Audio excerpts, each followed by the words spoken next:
PTI के साबिक और मौजूदा रहनुमा फवाद चौधरी और शेर अफजल मरवत आमने सामने आ गए। देखिए, फवाद चौधरी साहब का यह हक नहीं बनता है कि पीटीआई की मौजूदा क़यादत पे तनकीद करें, क्योंकि फवाद चौधरी साहब जिस दिन इस्लामाबाद हाई कोर्ट के साथ वाली सड़क पे पुलिस की सिपाहियों को देख के भागे थे और इस तरह भाग रहे थे जैसे हथनी भाग रही हो, वो दिन और वो मैं जिसका चश्मदीद हूँ क्योंकि मैं उधर ही मौजूद था, उसके इस भागने के फेल ने पूरी पीटीआई का सर शर्म से झुकाया था।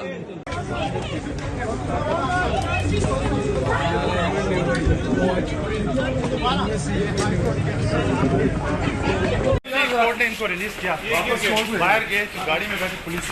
शेर अफजल मरवत ने कहा, फवाद चौधरी पीटीआई क़यादत पर तनकीद न करें। फवाद चौधरी हथनी की तरह पुलिस से भाग गए थे।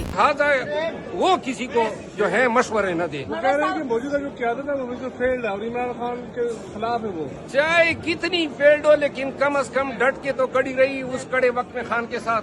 इसकी तरह भगोड़े तो नहीं बने।